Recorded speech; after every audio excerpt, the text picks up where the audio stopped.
출애굽기 27장입니다.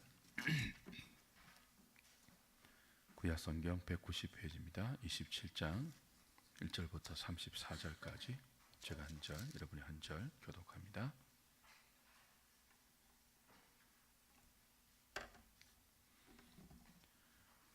여호와께서 모세에게 말씀하여 이르시되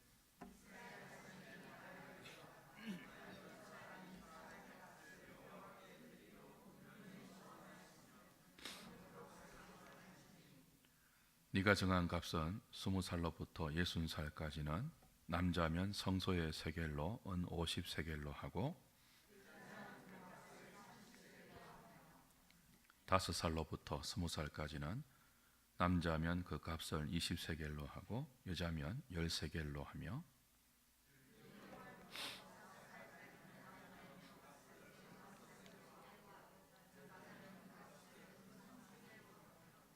60살 이상은 남자면 그 값을 15세겔로 하고 여자는 10세겔로 하라.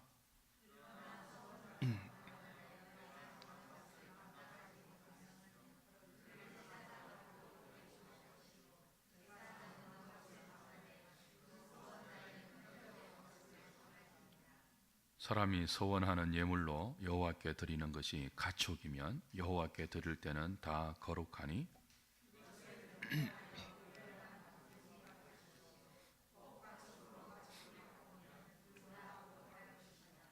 부정하여 여호와께 예물로 드리지 못할 가축이면 그 가축을 제사장 앞으로 끌어갈 것이요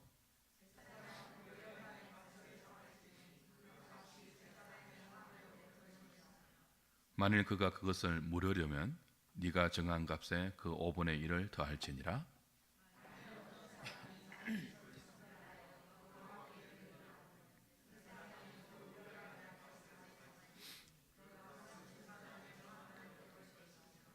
만일 그 사람이 자기 집을 물으려면 내가 값을 정한 돈에 그 5분의 1을 더할지니 그리하면 자기 소유가 되리라.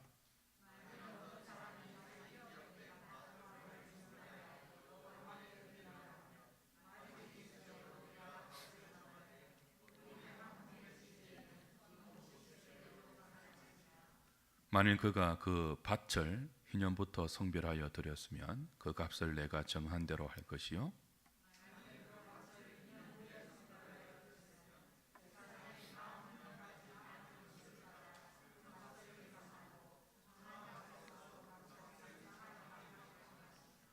만일 밭을 성별하여 드린 자가 그것을 물으려면 내가 값을 정한 돈에 그 5분의 1을 더할지니 그리하면 그것이 자기 소유가 될 것이요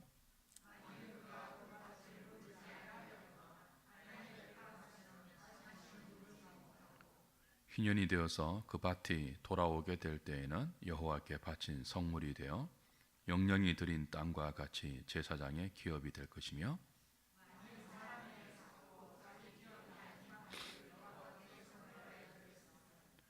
너는 값을 정하고 제사장은 그를 위하여 희년까지 계산하고 그는 내가 값을 정한 돈을 그날에 여호와께 드려 성물로 삼을지며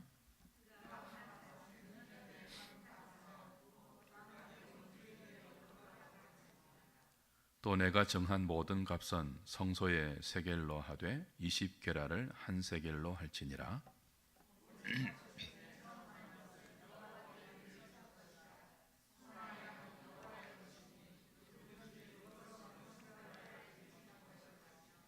만일 부정한 짐승이면 내가 정한 값에 그 5분의 1을 더하여 물을 것이요 만일 물으지 아니하려면 내가 정한 값대로 팔지니라.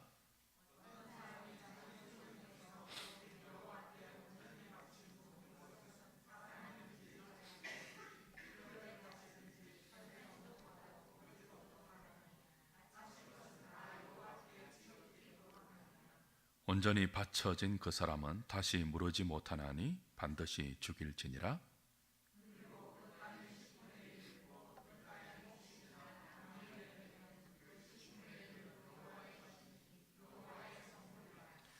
또 만일 어떤 사람이 그의 11조를 물으려면 그것의 5분의 1을 더할 것이요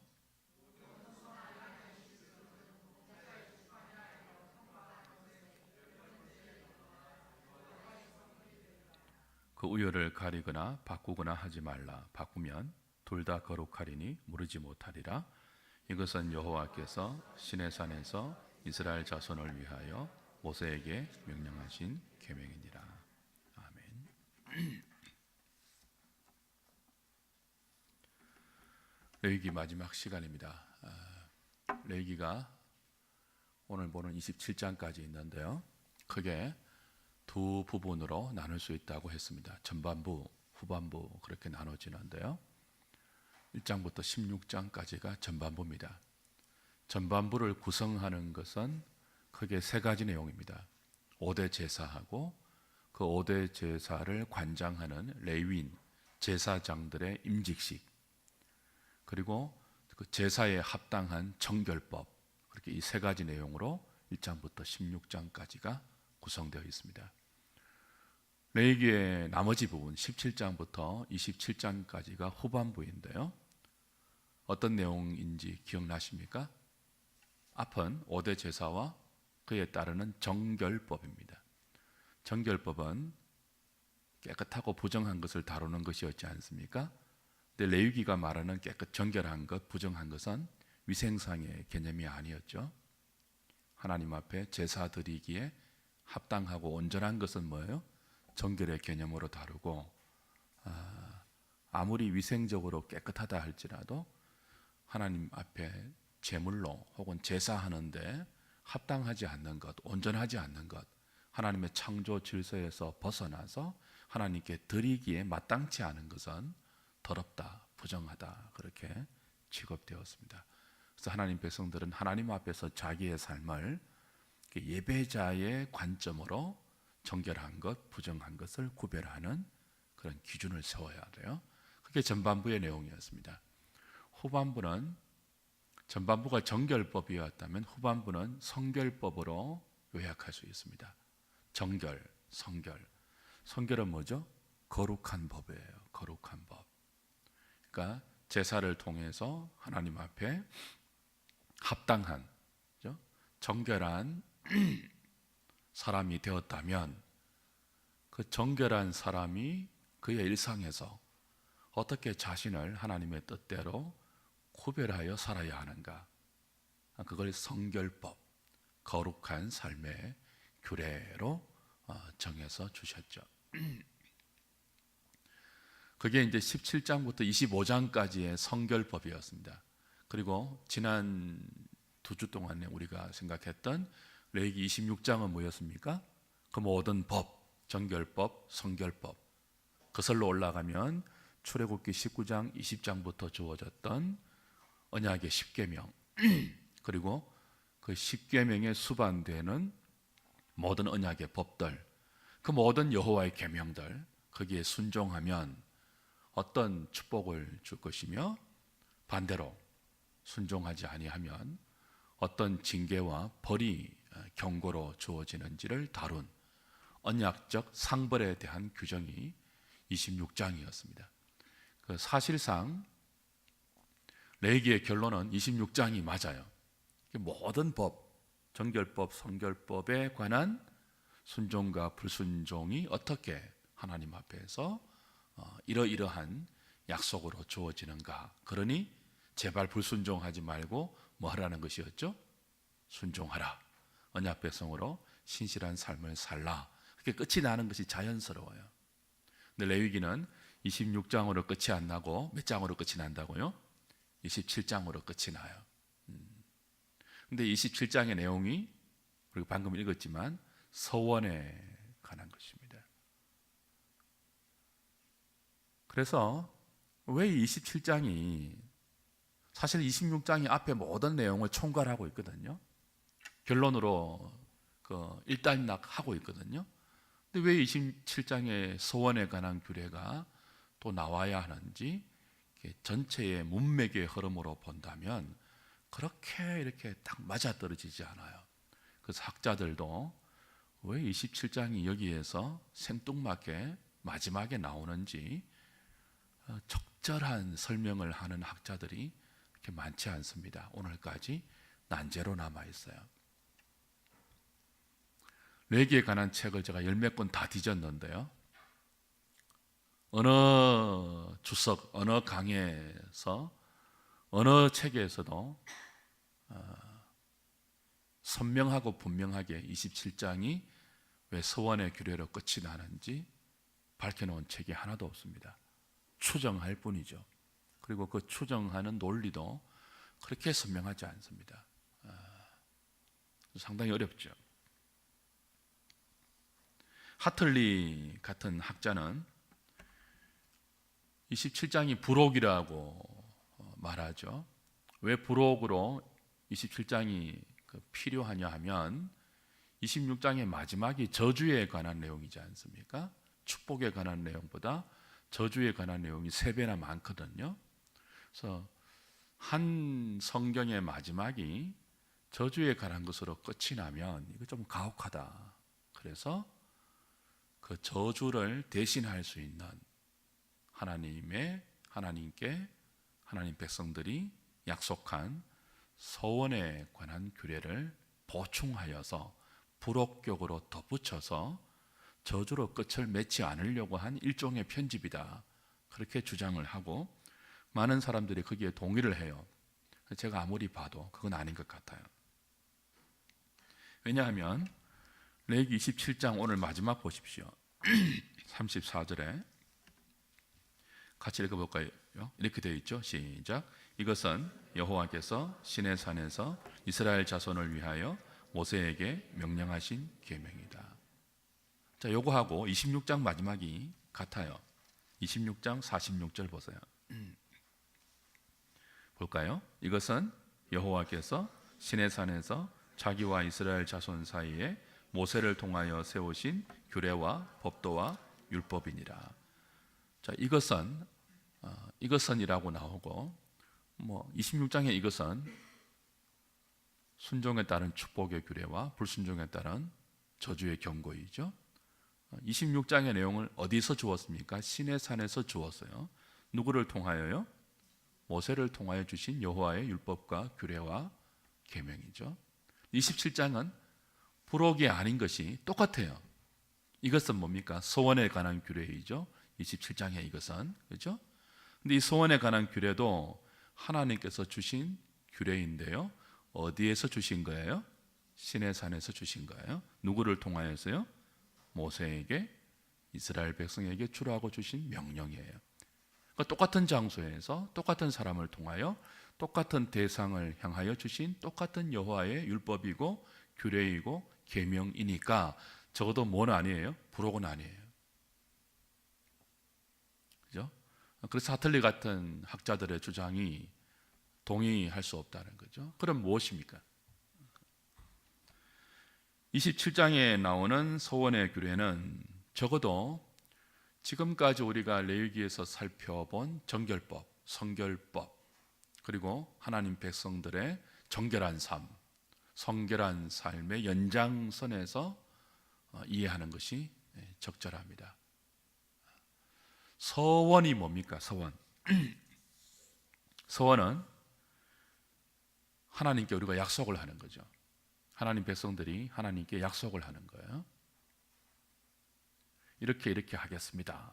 약속하는 것인데 보통 우리가 언제 서원을 해요? 첫 번째는 마음이 막 뜨거울 때예요.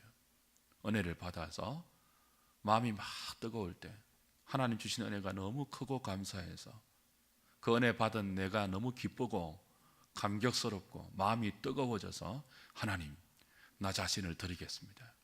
이제부터 내 삶은 내 것이 아닙니다. 하나님의 것입니다. 온전히 드리겠습니다. 그렇게 헌신을 다짐할 때 있죠. 그때 보통 서원을 해요. 또 언제 합니까? 조금 다른 케이스죠. 우리가 너무 간절히 이루고 싶은 소원이 있을 때, 혹은 언제입니까? 내 사정이, 내 현실이 너무너무 다급할 때, 하나님, 이것만 이루어 주시면 내가 이렇게 하나님께 헌신하겠습니다 라고 약속할 때 주로 우리가 소원을 동원하죠. 이런 소원은 공수표가 되어서는 안 되죠. 그래서 하나님께 드린 약속이기 때문에 소원을 했으면 반드시 신실하게 지켜야 합니다. 그것이 원칙이에요. 소원에 관한 원칙은 뭐라고요? 반드시 지켜야 합니다. 신명기 23장 23절을 보면 이렇게 하나님 말씀하십니다. 내 입으로 말한 것은 그대로 실행하도록 유의하라 그랬어요. 내 입으로 말한 모든 약속은, 특별히 하나님께 관한 약속은 비록 실수로 소원했다 할지라도 반드시 실행하라 그랬습니다. 시편 15편 4절에서도 그가 마음에 소원한 것은 해로울지라도 변하면 안 된다 그랬습니다. 마음으로 하나님께 헌신을 다짐하고 소원했다면 그 소원을 지켜서 자신에게 손해가 돌아와도 반드시 지켜라. 그렇게 말씀하죠. 그러니까 소원에 관한 원칙은 뭡니까? 반드시 지키는 것입니다. 하나님 앞에 한 다짐이니까요. 그러나 하나님은 당신에게 이런 이유로 그게 뜨거운 마음이든지 간절한 소원이든지 다급한 상황이라서 그랬든지 소원을 한 인간이 화장실 갈 때 마음이 다르고 나올 때 마음이 다른 것을 아세요. 그래서 소원에 관해서 많은 부분 취소가 가능하도록 허락하십니다. 그게 오늘 본문의 내용이에요. 자기 자신을 바친다고 소원했을 경우, 혹은 자식을 나실인으로 바친다고 소원했을 경우, 이 자식을 주시면 목사로 바치겠습니다. 그런 거 많이 있잖아요, 예전에. 그죠? 물을 수 있다고 말씀하세요. 그리고 집을 바치겠습니다라고 했을 경우, 내 땅 전부를 바치겠습니다라고 했을 경우도 물을 수 있다고 했습니다. 혹은 가축을, 당시 가축은 중요한 재산이거든요. 내 재산의 소중한 일부를 바치겠다고 소원했을 경우에도 취소가 가능하다고 말합니다. 그래서 오늘 본문의 전반부에서 다루어요. 오늘 본문의 후반부는 뭐예요? 그럼에도 불구하고 취소할 수 없는 예물이 있다. 초태생, 그죠? 식물과 가축에 처음 난 것은 원래부터 하나님의 소유잖아요. 그죠? 그러니까 하나님의 소유인 것을 하나님께 바치겠다고 하면 그 아무 의미가 없잖아요. 내가 바치지 않아도 그건 원래부터 하나님 것이니까. 그래서 그런 것들은 서원으로 바치지 못하게 했습니다. 또 한 가지는 뭐죠? 헤렘에 해당되는 것. 헤렘. 여러분 헤렘 전쟁 이런 거 많이 들어보셨죠? 이스라엘이 가나안 땅에 들어갔을 때 그 가나안 원주민을 하나도 남기지 말고 다 죽이라고 했습니다. 그와 같은 성격이 헤렘이라고 하는데요. 반드시 지켜야 할 것. 하나님의 것.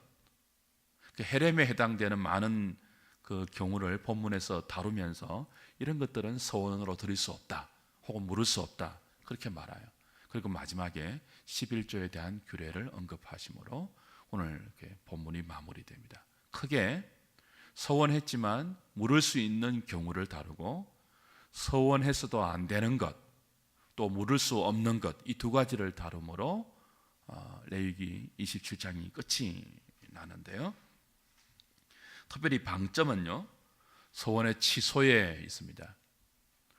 서원의 원칙은 반드시 지켜야 하지만 하나님은 우리의 연약함을 아시죠. 우리의 허망함을 아세요. 그래서 서원을 한 것도 물을 수 있도록 허락하심으로 하나님의 자비로우심을 가르쳐 주십니다. 그런데 이 물을 때도 그냥 물을 수 없고요, 많은 경우는 5분의 1의 페널티를 더해서 물게 하십니다.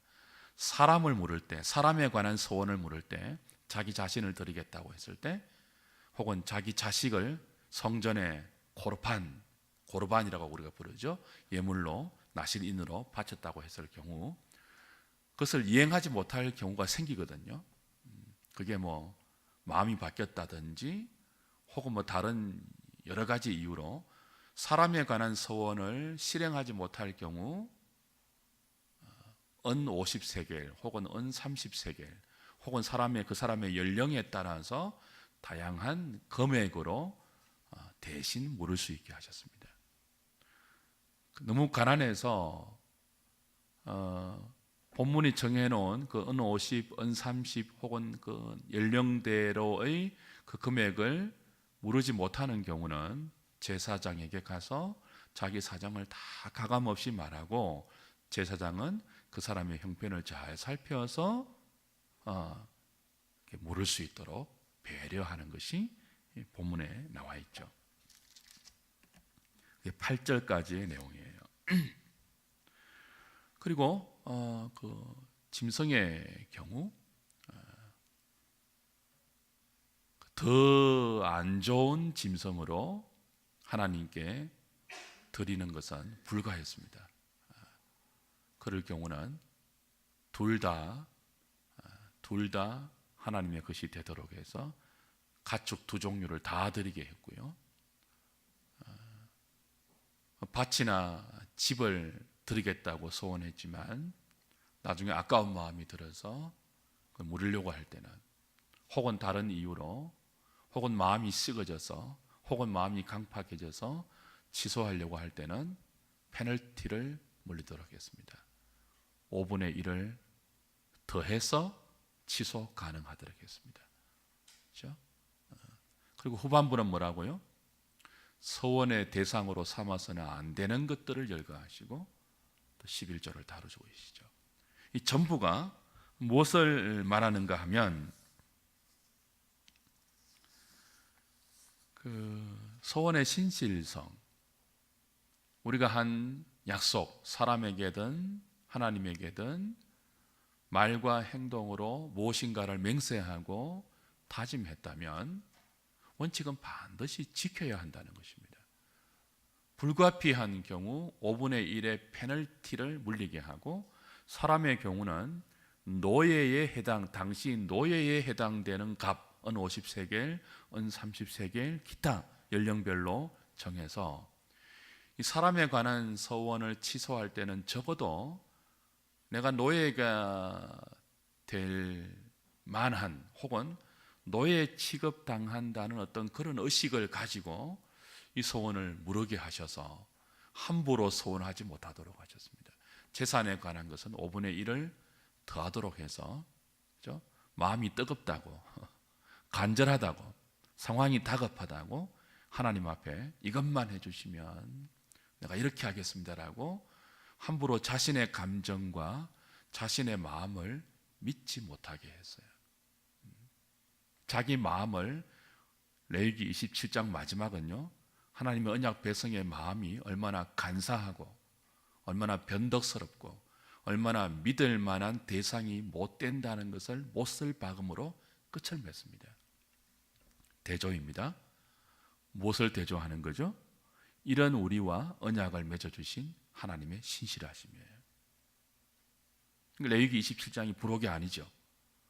언약의 상대방, 두 당사자, 하나님과 그 백성, 신실하심에 대한 서원과 그죠?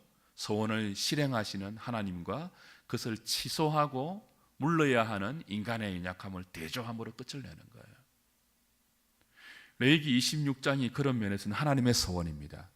네가 순종하면 이런 복을 줄게, 네가 불순종하면 이런 벌을 받는다라는 경고. 하나님은 그것을 반드시 뭐 하세요? 지키시는 분입니다. 반드시 시행하시는 분이에요.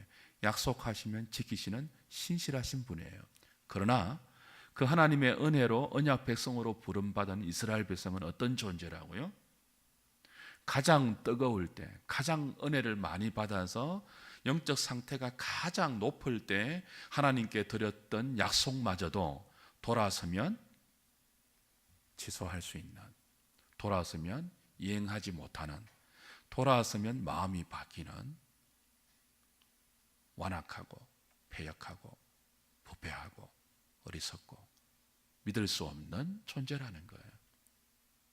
그러니 너희들이 나의 언약 백성이라고 너희들 자신을 스스로 믿지 말라는 규례가 뭐예요? 레위기 마지막입니다. 누구만 믿으라는 거죠? 하나님만 믿으라는 거예요. 레위기 전체의 가장 중요한 수식 어구가 무엇입니까? 나는 너희의 하나님 여호와다입니다. 내가 거룩하니 너희도 거룩하래요. 그러니까 거룩의 관건이 우리 자신에게 있지 않습니다. 신실하신 하나님, 그분이 거룩하세요.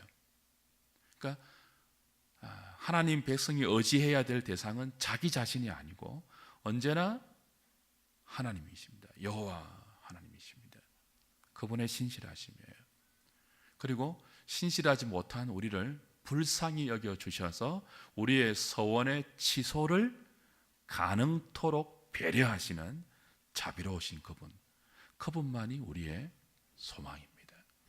그분을 소망하고 그분을 사랑하고 그분을 의지할 때 비로소 무엇이 가능하다는 거예요? 정결법의 준수도 가능하고 성결법의 준수도 가능하다는 거예요. 그러니까 레위기 26장으로 끝이 났으면 순종하면 복 받는 것이 동기가 될 수 있죠. 불순종하면 벌 받는다는 두려움으로 정결법과 성결법을 대할 수 있어요. 그런 자세로는 여호와 백성으로서의 신실하심이 일상에서 구현될 수 없습니다. 잘하면 사탕받고 못하면 매맞는, 그죠? 그 동기가 계명의 진정으로 순종하는 하나님 백성의 삶을 촉발시키지 못한다는 거예요. 무엇이요? 하나님께만 소망을 둘 때, 우리를 불쌍히 보시는 그 하나님께 내 인생을 맡길 수 있을 때, 신실하신 하나님, 내가 이러함에도 불구하고 나에 대한 언약을 끝까지 지키시고 나를 다루어 가시며 나를 만들어 가시는 그분의 선하심에 대한 신뢰, 그것만이 하나님께서 우리에게 사랑으로 주신 그 법에 대한 우리의 바른 태도를 결정지을 수 있다는 것입니다. 그래서 27장에 생뚱맞게 보이는 서원의 규례가 주어지는 것입니다.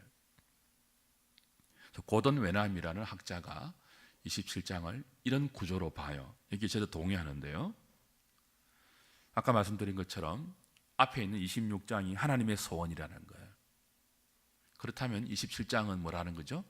그 하나님의 소원에 합당하게 반응해야 하는 인간의 소원을 다루고 있다는 거죠. 그리고 이 둘을 대조함으로 신실하신 하나님과 신실하지 못한 우리 자신을 깨닫고 함부로 뭐 하지 말라는 거예요? 함부로 소원하지 말라는 거예요. 우리 마음의 뜨거움을 믿지 말라는 거예요. 우리의 감정을 믿지 말라는 거예요. 뭘 믿으라는 거예요? 하나님의 약속을 믿으라는 거예요. 하나님의 계명, 그 율례를 믿으라는 거예요. 뭘 믿지 말고요? 그 율례를 대하는 우리의 마음가짐을 믿지 말고, 수시로 변하니까, 조속으로 변하니까, 앉았을 때 마음 다르고 일었을 때 마음 다르니까, 너희들 마음 뜨거웠을 때 그 마음을 진심으로 믿고 함부로 약속하거나 함부로 다짐하거나 함부로 맹세하거나 그렇게 하지 말라는 거죠.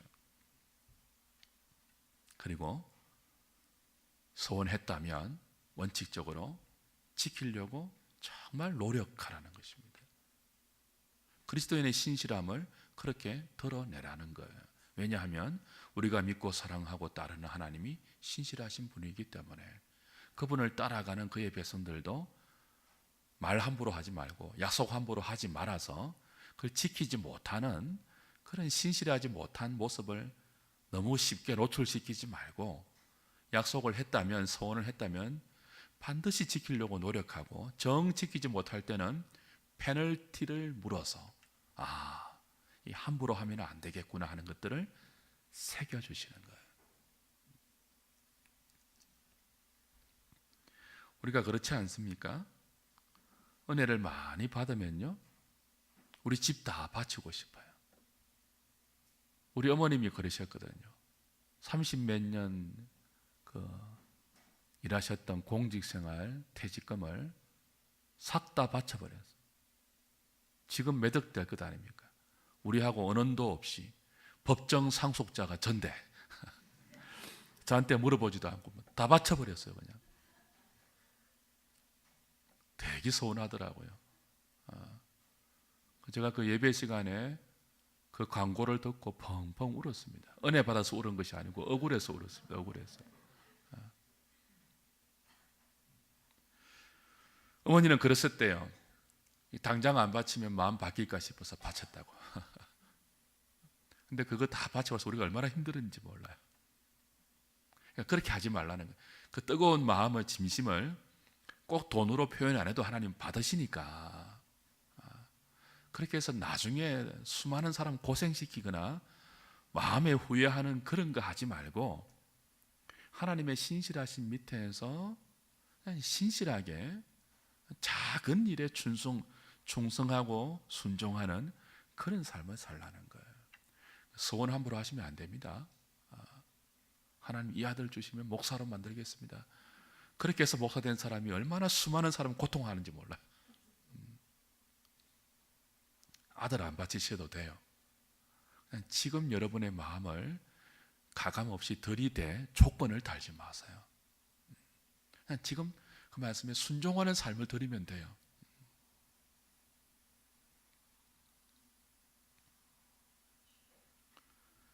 저와 여러분들은 신실하지 않습니다. 변덕이 죽처럼 끓고요. 바치고 나도 아깝다는 인색한 생각을 많이 가지는 존재들입니다. 그래서 할 수 있으면 소원을 하지 말되 했다면 뭐예요? 했다면 신실하게 지켜서 그 신실하신 하나님 앞에 있는 자라는 것을 드러내라는 거죠. 이걸 이제 신약 성경에 오면 예수님이 이렇게 해석을 하세요. 마태복음 5장부터 7장까지 산상수훈이 주어지는데 그 중에 맹세에 관한 약속을, 맹세에 관한 교훈을 주시죠. 너희들은 뭐 하지 말라고 했죠? 맹세하지 말라 했습니다. 예할 것은 예하고 아니요 할 것은 아니요 하지, 함부로 사람 앞에서 하나님 앞에서 맹세하지 말라고 했습니다. 예루살렘에도 말고 하나님의 발등상으로도 말라 했습니다. 그냥 뭐 하라고 했죠? 할 수 있는 것은 예하고 못하는 것은 아니요 하라는 거예요. 담백하게 살아가는 것입니다. 담백하게. 할 수 없는 것인데도 막 다급하기 때문에 하겠습니다 그렇게 하지 말고, 하나님의 이름으로 맹세하지 말고, 예루살렘의 이름으로도 맹세하지 말고, 부모의 이름으로도 맹세하지 말고, 그냥 할 수 있는 한에서 예하고, 그렇죠? 그렇게 살라는 거죠. 야고보도 뭐라고 했습니까? 너희 중에 많이 선생되지 말라. 말에 관한 주의를 했죠. 맹세도 일종의 말이잖아요. 말로 하는 약속이잖아요. 그 사람이 다 길들일 수 있지만 코끼리도 길들이고 악어도 길들이고 사자도 길들이고 다 길들이지만 자기 새치혀는 길들이지 못해요. 길들이지 못하는 이 작은 혀에서 온 세계를 불사르는 악독한 불이 나오고 독이 나온다고 하지 않았습니까? 그러니까 자기 혀를 잘 제어해야 하는데 그게 참 힘드니까 하나님의 은혜를 구해야 되고, 그죠? 그 자기 혀를 잘 제어하지 못하는 자기 자신의 연약함을 안다면 한 말을, 함부로 뱉어낸 말을 잘 지킬 수 없는 자신의 연약함 때문에 말도 신중하게 하라는 거죠. 많이 선생되지 말라. 선생은 말을 많이 해야 되니까, 자기가 한 말에 대해서 다 심판을 받는 때가 오니까 말을 조심해서 하라고 하죠. 사랑하는 여러분, 오늘 말씀을 좀 마무리하죠. 오늘 소원에 관한 규례를 통하여 하나님을 레위기 전체를 마무리하시면서 하나님의 신실하심 가운데 우리에게 주어진 이 정결법, 그리고 우리에게 내려진 이 성결법, 어떻게 우리가 대해야 하는지, 하나님의 신실하심 앞에 그 하나님께서 우리를 얼마나 불쌍히 보시고 자비롭게 보셔서 소원을 물을 수 있는 규례를 허락하셨는가. 그러니까 이 법이 나를 억누르거나 나를 억압하기 위해서 주신 법이 아니고 나를 사랑하시고 나를 불쌍히 여겨서 주신 법임을 알고 그 법을 대할 때 이 법을 지켜서 상 받겠다는 동기 정도가 아니고 이 법을 지키지 못하면 매 맞는다는 두려움 정도가 아니고 하나님의 인자하심 앞에서, 그분의 신실하심 앞에서 우리가 할 수 있는 범위 안에서 예 아니오의 태도로 그분의 법을 대할 수 있다는 것입니다. 함부로 약속하지 말고, 함부로 맹세하지 말고, 함부로 우리의 신앙의 뜨거움을 떠벌리지 말고, 사람들 앞에, 하나님 앞에 자랑하지도 말고, 있는 그 자리에서 자기의 범위 안에서 순종하고 모든 공을 하나님의 은혜로 돌리라는 의미가 레위기 27장의 소원의 규례에 들어있는 거죠.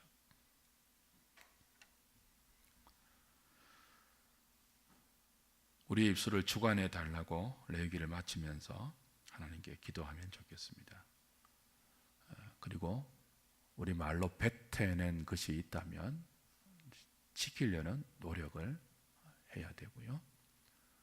지키지 않을 때 어떤 페널티가 하나님 앞에 주어지는지를 생각해서 신실한 태도를 잃지 않도록 각별히 주의해야 할 것입니다. 그런 하나님의 규례를 생각하시면서 찬송하고 기도하겠습니다. 440장입니다.